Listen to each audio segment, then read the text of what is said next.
Hi everyone, and welcome to that HTML and CSS video course. During that course, that is to be clear for beginners, we're going to see a lot of information about HTML, CSS, Bootstrap Grid, and also how to download and install a free Bootstrap theme. But first of all, we need to understand well what HTML and CSS are. So what we'll do? Together we will acquire the basic of HTML and CSS, the two first pillars of the web. Of course, the third pillar of the web is JavaScript, that is the coding language of the web. If you want to do my course after that, it's perfect, because like that you are going to acquire the three main technology. You are going to acquire the fundamentals of the three main technologies, because to acquire all of that is impossible. We will understand the use of different tags. Maybe you already know the tag head and the tag body, that are very fundamental, and we will understand how all that works. We will use the CSS file to style the web page, and we will introduce Bootstrap, a powerful front-end framework. It's very important to put a solid foundation now that you are starting.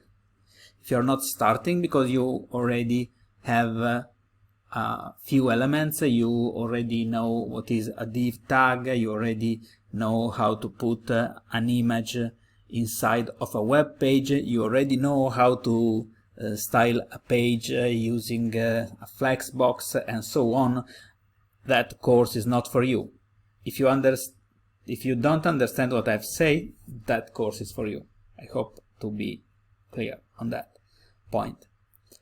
What we need before to start, except for a laptop, we need also for you to have or to download a text editor. Recently, because of plugin, because of a wide adoption, and because I like it, is very common to see Visual Studio Code.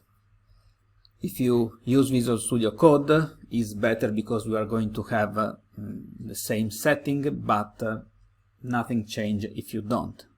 So, to download Visual Studio Code, go to that address, code.visualstudio.com/download, and choose your operative system. Of course, I suppose that you are already able to download and install software on your computer, but I want to be better safe than sorry to give you instruction about that too. Then when you see that message, do you want to allow this app to make changes to your PC? You click on yes. Step 2, you click on next on the Visual Studio Code setup wizard, and then you accept the agreement and you click a third time next. Finally, you can see the folder in program files if you are on Windows, and if you are on a Mac, you just do the very simple and straightforward process of dropping the folder inside of the application folder. Here you leave what it is, and you click on the next for the fourth time. Then you see setup will create the program's shortcut in the following start menu folder. You make next again, then you leave it like it is. Maybe you want to create a desktop icon and you flag that additional line. And then you click on next again, and we are close to the end. You can click on install. It's gonna take a few seconds or a few minutes, depending on how powerful is your laptop or your computer. Then finally you can finish and launch Visual Studio Code, our very flexible and powerful editor. That's all for that introductory video. I hope I will see you in the course, and have a great day.